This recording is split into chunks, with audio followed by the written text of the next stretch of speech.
Don't do that. If you're not in love right now, don't do it to yourself. The way the world is right now, it's gonna get fucked up, man. You're scared to death. Yeah. Straight up. Don't forget brunch. I'm waiting on someone to get ready. And also my brother, apparently. He's trying to find out if they got all the football games at the brunch place. You're hungry? I'm hungry too. You're going through a DV case right now? I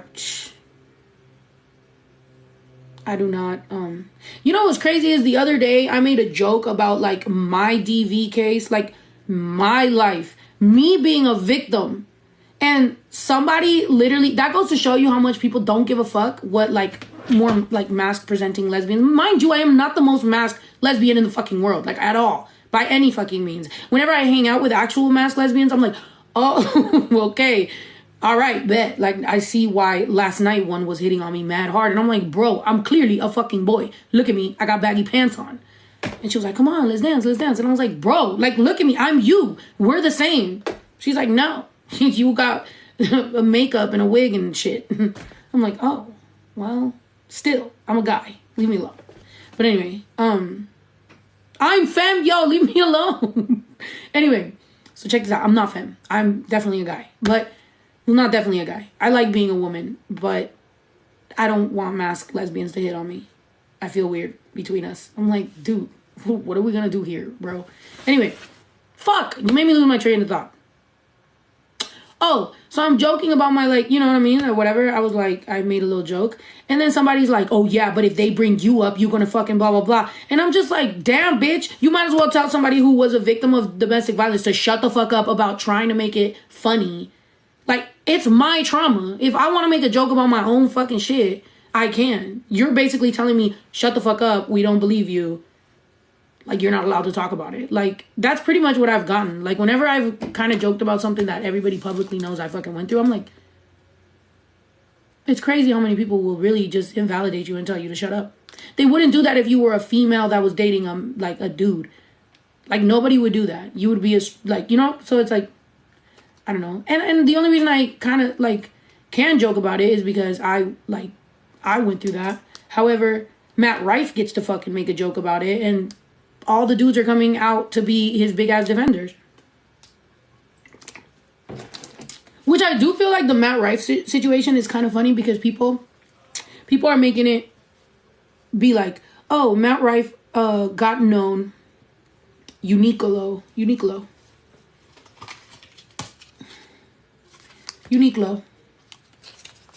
It's the store and the mall where every mannequin looks like they're going snowboarding. That's the shirt I wear. As soon as I see a whole store of mannequins that look like they're going snowboarding, I'm like, that's exactly where I want to go, and I want to buy these outfits. That's how I like to dress.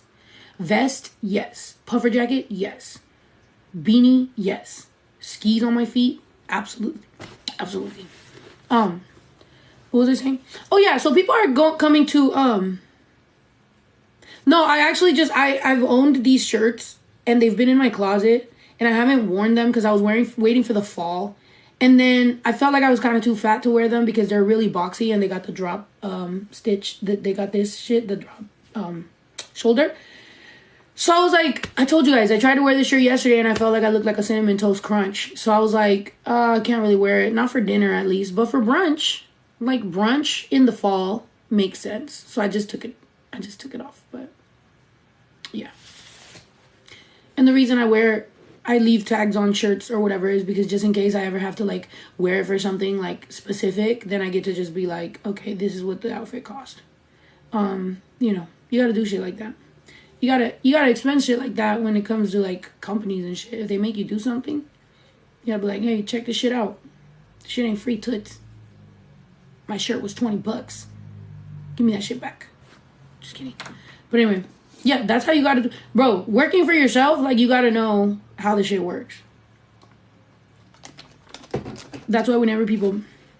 Who was it earlier that was like, oh, the rapping didn't work, eh? It's like, I mean, it works out fucking phenomenally. Because I just want to live a regular life.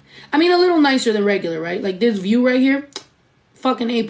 Like, I like this. This is my favorite part of my life. I wake up and I look at these shits and I'm like, yeah, we out here. That's about it. Other than that, like, you know, I pretty much just run a small business, which means, you know, I get to like expense certain shit and, you know, invest a little here, invest a little there into myself or into another company and just fucking, you know, live my life until we fucking die. I don't know what people expect out of life. It's really a rat race. What was I telling you before this? What was I talking about? I don't know. You know? Oh, Matt Rife. Oh, yeah, that's right. Thank you. Okay, so everybody's making it seem like Matt Rife, because, you know, we all follow him, obviously. He is funny. I think he's a comedian that likes crowd work, which is totally fine. There's a lot of comedians that are good at they're reaction comedians. I feel like I'm not a comedian, but I feel like the reason that I do well with, like, a podcast or with, like, on stage that, like, you know, I talk back and forth or whatever is because the banter or being witty, that's kind of like my shtick, right? Like, I bounce well with other people. Out here bouncing with people. No, I'm just kidding. But anyway, so Matt Rife is that type of comedian. And I think it's totally fine. But what happened was he got, you know, like quote unquote attractive or whatever. So then everybody was after him. And people are trying to paint it right now like, oh, he doesn't want to be known for being attractive. He wants to be known for being a good comedian. That's why he's like blowing up his whole career and he made that domestic violence joke because he wants to be known for being a good comedian. And it's like, no, it's not that great. He doesn't want to be known for being a good comedian instead of being handsome. He wants to be liked by the boys. Like, why don't we just call it what the fuck it is? Drake and Matt Rife both made situations or like projects that were for the guys at women's expense. Why? Why can't you just be for the guys and make jokes for the guys that have nothing to do with shitting on women? Because you want to be liked by the guys so bad, and most guys do want to shit on women in order to make themselves fucking feel better. So it's like, I would like for people to stop with the narrative that like, oh, this comedian just wants to be known for being funny instead of being, you know, attractive. And it's like, no, he wants to be liked by guys. It's actually pretty stupid. Guys don't like me that much, and they like me even less because girls like me. When if you really were like in your masculine or whatever the fuck, if you really are that dude, like you should be glad that girls like you. A lot of dudes that pretend like they don't like girls actually like, you know, that like, or pretend they don't like girls, that shit on women, they like girls. They just got hurt in middle school or something, and that's the reason that now they fucking act like that. Bubbles said peace out. You don't have to announce your goodbye, Bubbles. It's okay. You could just go on, exit. You know? Especially not with a peace out in all caps. Don't do that. Be like, you know, have a good day or something.